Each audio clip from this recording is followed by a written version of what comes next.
Okay, this video is for students at Canyon Ridge Middle School who are going into 7th grade. This is the Texas MyZone tutorial. First thing we want to do is we want to get you actually to the Texas MyZone website. You'll browse your way over to the Canyon Ridge Middle School website. You'll click on Guidance and Counseling, and then after that you'll see Course Catalog and Transition. Okay, so once again, that is Canyon Ridge Middle School, Guidance and Counseling, Course Catalog and Transition. Here's a ton of information for you.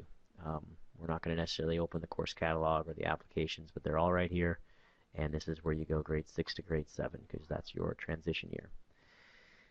This page right here shows you the process we're going through, an additional copy of the choice sheet video, the video you're watching right now, the Texas MyZone video, and then this is how you access Texas MyZone. This is important. You can't just type Texas MyZone into the Google browser or Chrome or however else you want to do it. You actually have to go through this link right here.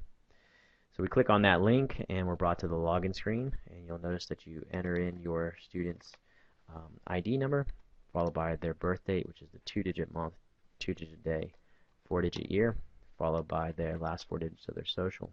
Now the one thing that we want to note right here is that on their social, if you registered your student and didn't have their social security card at the time, or maybe they have a state ID, the district may have made a number up for them. So if you are entering the credentials and you swear they're right and you're still getting the wrong login, please just go ahead and contact our counseling office. And either our registrar or administrative assistant can help you out with that. Once you log in, you'll be welcomed by a campus message. And the first thing I want to draw your attention to is up in the right-hand corner, you'll see the number of units that the student has remaining. So this is like the student's piggy bank. These are like money in the piggy bank, and our goal is to spend all 6 of these units. The next thing we notice is the requested course section right here. As I told you on the choice sheet option, you guys would be pre-registered in Texas MyZone. We want to confirm that these are correct.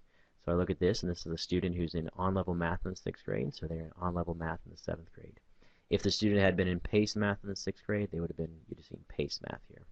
We have science, we have social studies, we have lunch, of course, and then this is a student who is not in Quest in the 6th grade, therefore they have been registered for the APPS course.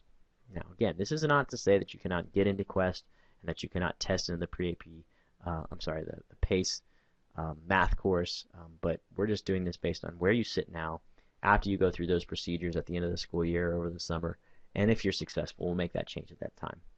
So, because the student is not in Quest and the student has not been identified as a PACE language arts student, you'll notice that their available language arts courses, they're both available to them. If the student was a Quest student, they would have already been registered in Language Arts Pre-AP because those are paired up. Same thing with PACE Language Arts. But this student is neither of those, so he or she has a completely open choice to what they want to register for. So let's say we would go ahead and do Language Arts Pre-AP. We click that checkbox, and it comes over to the right-hand side, and you'll notice that the piggy bank went down by 2 units. So we made a mistake, we uncheck it, and we recheck. And that's pretty simple, pretty intuitive there, pretty nice little system. So now we're on to our electives. Remember in the 7th grade, we pretty much just want Texas MyZone to match your choice sheet at this time. So I'm going to go over to the PE requirement. This is a young lady, I can see by the choices here, and let's say that she completed the athletics unit in 6th grade. She wants to be part of athletics, so she checks that, and you notice it moves over and the number in the piggy bank goes down by 2. Let's say the student wants to also be in band or continue with band, so we do that, and that's it.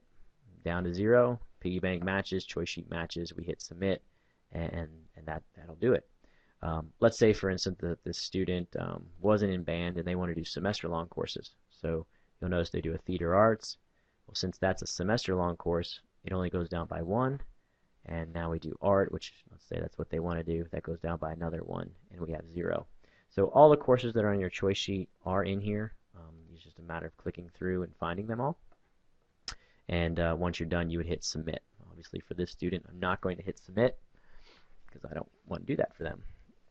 Now we move over. Let's go to a boy real quick. Let's just go ahead and enter information for a boy so you can see what that may look like, which should be a little bit different. It's nice to look at another student just to see what theirs come up with if they have different courses as well. So again, we log in. Now this student has a 4 in their piggy bank instead of a 6.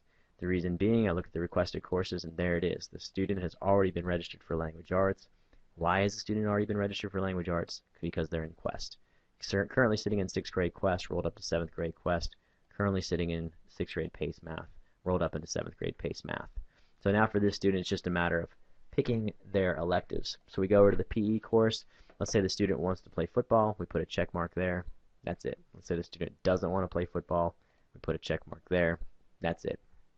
Now we come over, and let's say this student wants to do yearbook. That's it, because it's a year-long course. Let's say they didn't want to do yearbook, they want to do a semester of computer apps, and they want to do a semester of art, and we're good to go. So again, we'd hit submit, and once we hit submit, it's going to say, are you sure? Once you continue and you do this, and let's say you change your mind a few days later or till the end of the school year, the only way to make changes after this point in time is to contact the counseling office. So it's important that you're sure that you want to submit. And that's it. It's a pretty intuitive system. If you have any trouble, just please contact the counseling office. Thank you very much.